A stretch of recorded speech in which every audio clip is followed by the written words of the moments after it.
journaux de saisie. Et donc, si j'ouvre les journaux de saisie, qui se rappelle ce qu'on a fait tout à l'heure au niveau des ventes? On a déversé une écriture, si je ne me trompe pas.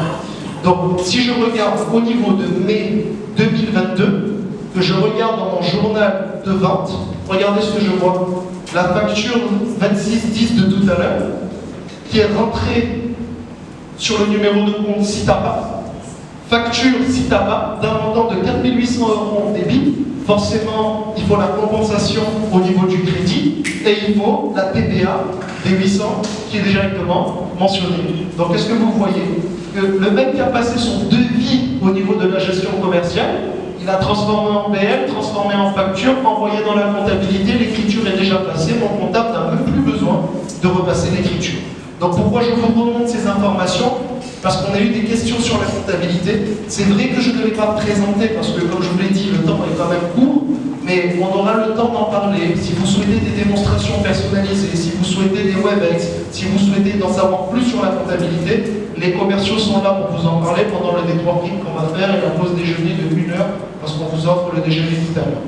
Donc, est-ce que vous avez des questions complémentaires sur la compta avant que je vous donne vos 5 minutes de repos bien mérités pour vous jouer pour nous, et afin qu'on enchaîne sur la dernière heure sur la présentation donc, du module de reporting avec nos 2 participants qui vont vouloir jouer le jeu. Donc, juste avant de vous libérer, est-ce que vous auriez des questions? Oui, monsieur?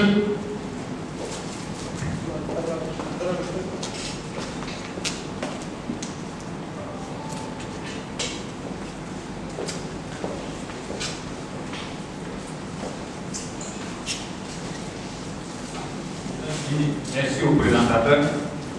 Je voudrais savoir si le logiciel ça fait ressortir la balance et puis aussi les états financiers.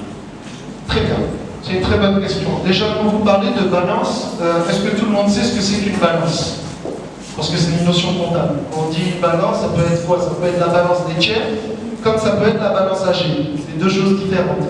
Parlons de la balance AG et à P1, P2, P3, 30, 60, 90 jours par exemple, être capable de tirer pour un tiers donné ce qu'il doit à 30 jours, à 60 jours, à 90 jours, c'est une balance AG. Après, on a la balance des tiers qui me permet d'avoir le report à nouveau et le solde du compte sur l'année en cours. Donc là, je vais avoir les tiers, je vais avoir le report à nouveau et je vais avoir le solde à l'année plus le solde cumulé qui me donne la balance. Si un logiciel comptable n'est pas capable de vous sortir ça, changez de logiciel comptable. C'est la base. Donc oui, on est capable de vous tirer cela très rapidement. Ensuite, vous avez demandé les ECF, les états comptables et fiscaux. Les ECF, vous savez, c'est tout simplement des états que vous devez tirer, c'est lors du bilan, pour pouvoir sortir les informations au niveau de votre dictat, de votre note 1, note 2, jusqu'à note 32, il y a énormément de notes. Il faut savoir que c'est un module complémentaire. Comment ça fonctionne? Sage dispose d'un logiciel qui s'appelle ECF, État comptable et fiscaux. Il vous suffit tout simplement de récupérer votre balance qui est tirée de Sage Comptabilité, de l'injecter dans les ECF, et les ECF vont vous tirer vos différents états comptables et fiscaux. Donc c'est un module complémentaire qui n'est pas compris dans Sage Comptabilité, mais qui vous permet très rapidement, et la plupart du temps, les collaborateurs l'utilisent pendant le mois de mars, avril, pour pouvoir tirer le bilan et les informations. Et c'est un outil qui ne coûte pas du tout cher, et il a été développé en partenariat avec les partenaires locaux et Sage, et c'est un outil développé directement par Sage, qui vous évite de faire des modifications dans les différents états que vous tirez. Est-ce que j'ai pu répondre à vos questions, monsieur? Est-ce qu'il y a d'autres questions sur la comptabilité?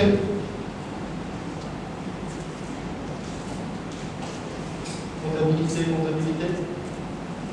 Non. Je vous donne une dernière information, c'est sur la paye. On n'en a pas forcément parlé, mais la paye aussi, c'est un logiciel qui va fonctionner pour les salariés. Mais encore très important, on a pris en compte des notions très importantes de notre spécificité locale. Je vous donne un exemple. En France, un salarié ne peut pas, d'ailleurs Cyril, tu me diras si je me trompe, puisque toi tu vis en France, tu travailles en France et tu es dans une entité française, un salarié fait une demande de prêt où? À la banque, à son employeur, à qui il fait une demande de prêt? S'il veut un prêt, un employeur. À la banque. À la banque. Est-ce que tu peux aller voir Sage pour leur dire que je voudrais un prêt scolaire pour tes enfants? Je peux toujours y aller, mais je vais me faire bien accueillir. Merci. En Côte d'Ivoire, est-ce qu'il est possible qu'un salarié puisse aller demander un prêt scolaire à son employeur? Oui. Est-ce qu'il est possible d'aller demander un prêt? Bon, je ne vais pas dire ça, mais parce qu'il y a eu un décès dans la famille, donc il doit partir au village. Oui.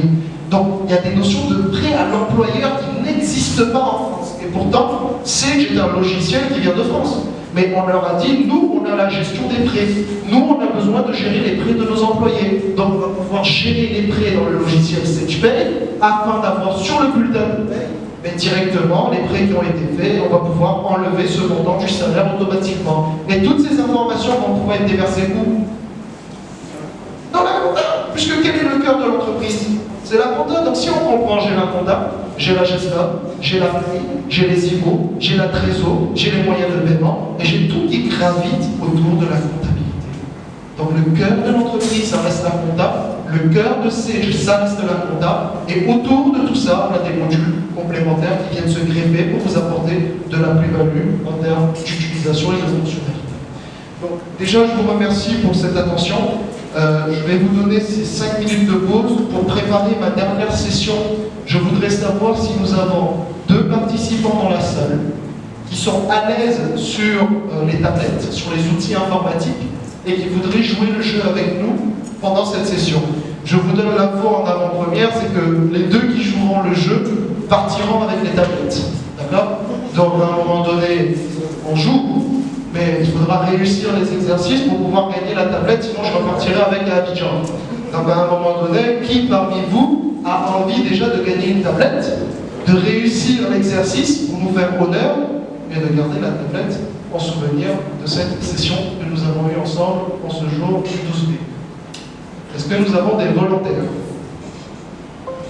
Nous avons un et nous avons une. Parfait, les 2 premiers qui ont levé la main seront nos 2 que nous débrieferons pendant la petite pause. Donc, merci à tous, je vous invite à prendre une petite pause café de 10 minutes maximum avant d'enchaîner sur la dernière session, la présentation du module de reporting. Merci.